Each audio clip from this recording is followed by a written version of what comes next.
और अब बात करते हैं महाराष्ट्र विधानसभा चुनाव को लेकर बढ़ती हुई सियासी सरगर्मी की। बयान आप लगातार सुन रहे होंगे, खट्टा मीठा अनुभव भी हो रहा होगा। सियासत में तड़का जो लग रहा है, महायुति और महाविकास अघाड़ी दोनों ही गठबंधन अपनी अपनी जीत के दावे भी कर रहे हैं और इन सब के बीच नामांकन का दौर भी जारी है, जिसमें आज डिप्टी सीएम देवेंद्र फडणवीस ने भी नागपुर दक्षिण पश्चिम विधानसभा सीट से नामांकन दाखिल कर दिया। वहीं बाबा सिद्दीकी के बेटे जिशान सिद्दीकी अजीत पवार की एनसीपी में शामिल हो गए हैं, जिन्हें बांद्रा ईस्ट सीट से उम्मीदवार बनाया गया है।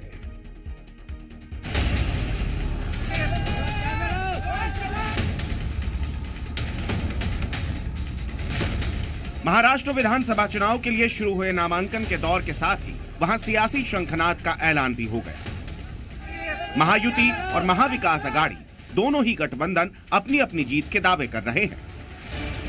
साथ ही बची हुई सीटों के बंटवारे और उम्मीदवारों के नामों को अंतिम रूप दिया जा रहा है। इन सब के बीच महाराष्ट्र के उप मुख्यमंत्री और नागपुर दक्षिण पश्चिम विधानसभा सीट से बीजेपी उम्मीदवार देवेंद्र फडणवीस ने अपना नामांकन दाखिल किया।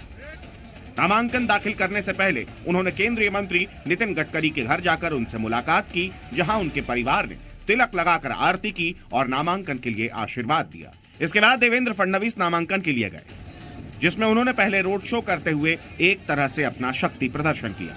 इस दौरान बड़ी संख्या में पार्टी समर्थक शामिल हुए, जिन्हें देखकर फडणवीस भी काफी खुश नजर आए। सभी का बहुत बहुत आभार व्यक्त करता हूं कि उन्होंने फिर एक बार मुझ पर विश्वास जताया और छठी बार मुझे विधानसभा का टिकट दिया है।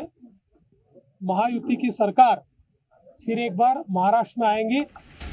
महाराष्ट्र के सियासी संग्राम में बाबा सिद्दीकी के बेटे जिशान सिद्दीकी भी ताल ठोक रहे हैं, जो अजित पवार की एनसीपी में शामिल हुए हैं और बांद्रा ईस्ट सीट से उम्मीदवार हैं। बाबा सिद्दीकी की मौत के बाद जी न्यूज से खास बातचीत में जिशान सिद्दीकी ने पिता की हत्या और एनसीपी में शामिल होने की वजह भी बताई। महाविकास अघाड़ी ने तो कैंडिडेट भी डिक्लेयर कर दिया कांग्रेस का, सिटिंग एमएलए होने के नाते, फिर भी कांग्रेस को सीट नहीं गई। इस कठिन समय में भी मेरे साथ जो राजनीति हुई है वो मेरा दिल जानता है, पर ठीक है, वो उसका जवाब जनता वोट से देगी और आप देखेंगे कि मैं रिकॉर्ड मार्जिन से वांद्रपुर से जीत गया हूँ। इस सियासी हलचल के बीच मुख्यमंत्री एकनाथ शिंदे के नेतृत्व वाले शिवसेना गुट ने राज्यसभा सांसद मिलिंद देवड़ा को वर्ली से टिकट दे दिया, जिससे मुकाबला और रोचक हो गया। वो इसीलिए क्योंकि इसी सीट से देवड़ा के सामने उद्धव ठाकरे के बेटे आदित्य ठाकरे चुनावी मैदान में है।